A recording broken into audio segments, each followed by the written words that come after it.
आज मैं वट सावित्री कथा सुना रही हूँ। इसे विवाहित महिलाएं ध्यान से सुने। भद्र देश के एक राजा थे जिनका नाम अश्वपति था। भद्र देश के राजा अश्वपति की कोई संतान न थी। उन्होंने संतान की प्राप्ति के लिए मंत्रोच्चारण के साथ प्रतिदिन 1 लाख आहुतियां दी। 18 वर्षों तक यह क्रम जारी रहा। इसके बाद सावित्री देवी ने प्रकट होकर वर दिया कि राजन, तुझे एक तेजस्वी कन्या पैदा होगी। सावित्री देवी की कृपा से जन्म लेने के कारण से कन्या का नाम सावित्री रखा गया। कन्या बड़ी होकर बेहद रूपवान हुई। योग्य वर न मिलने की वजह से सावित्री के पिता दुखी थे। उन्होंने कन्या को स्वयंवर तलाशने भेजा। सावित्री तपोवन में भटकने लगी। वहां साल्व देश के राजा धूमत्स सेन रहते थे। क्योंकि उनका राज्य किसी ने छीन लिया था, उनके पुत्र सत्यवान को देखकर सावित्री ने पति के रूप में उनका वरण किया। ऋषिराज नारद को यह बात पता चली तो वह राजा अश्वपति के पास पहुंचे और कहा कि हे राजन, यह क्या कर रहे हैं? आप सत्यवान गुणवान हैं, धर्मात्मा हैं और बलवान भी हैं, पर उसकी आयु बहुत छोटी है। वह अल्पायु है। 1 वर्ष के बाद ही उसकी मृत्यु हो जाएगी। ऋषि राज नारद की बात सुनकर राजा अश्वपति घोर चिंता में डूब गए। सावित्री ने उनसे कारण पूछा तो राजा ने कहा, पुत्री, तुमने जिस राजकुमार को अपने वर के रूप में चुना है वह अल्पायु है। तुम्हें किसी और को अपना जीवन साथी बनाना चाहिए। इस पर सावित्री ने कहा कि पिताजी, आर्य कन्याएं अपने पति का एक बार ही वरण करती हैं। राजा एक ही बार आज्ञा देता है और पंडित एक ही बार प्रतिज्ञा करते हैं और कन्यादान भी एक ही बार किया जाता है। सावित्री हट करने लगी और बोली, मैं सत्यवान से ही विवाह करूंगी।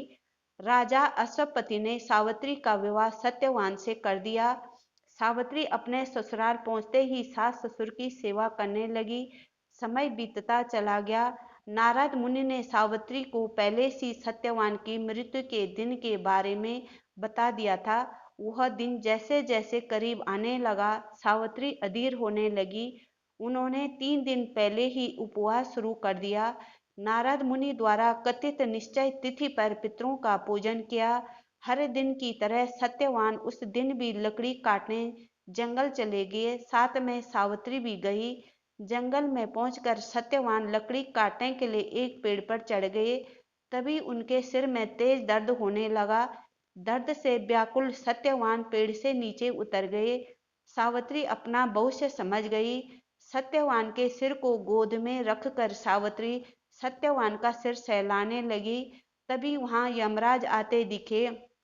यमराज अपने साथ सत्यवान को ले जाने लगे। सावित्री भी उनके पीछे पीछे चल पड़ी। यमराज ने सावित्री को समझाने की कोशिश की, यही विधि का विधान है, लेकिन सावित्री नहीं मानी। सावित्री की निष्ठा और पतिपरायणता को देखकर यमराज ने सावित्री से कहा कि हे देवी, तुम धन्य हो, तुम मुझसे कोई भी वरदान मांगो। नंबर 1, सावित्री ने कहा कि मेरे सास ससुर वनवासी और अंधे हैं, उन्हें आप दिव्य ज्योति प्रदान करें।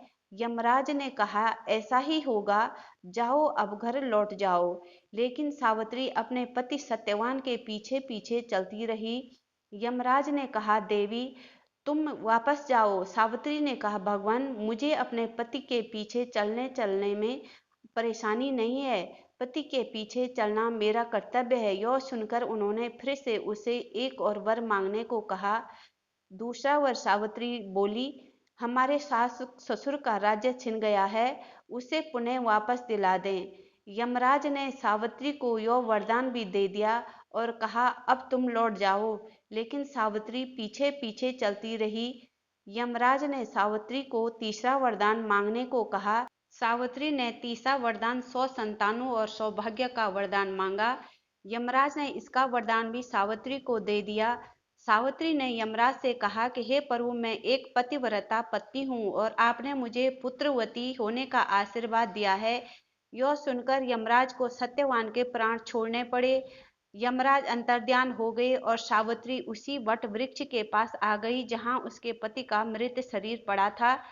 सत्यवान जीवित हो गए और दोनों खुशी खुशी अपने राज्य की ओर चल पड़े। दोनों घर पहुंचे और देखा तो माता पिता को दिव्य ज्योति प्राप्त हो गई है। इस प्रकार सावित्री सत्यवान चिरकाल तक राज्य सुख भोगते रहे। अतः पतिव्रता सावित्री के अनुरूप ही प्रथम अपने सास ससुर का उचित पूजन करने के साथ ही अन्य विधियों को प्रारंभ करें। वट सावित्री व्रत करने और इस कथा को सुनने से उपवासक के वैवाहिक जीवन या जीवन साथी की आयु पर किसी प्रकार का कोई संकट आया भी हो तो वह टल जाता है।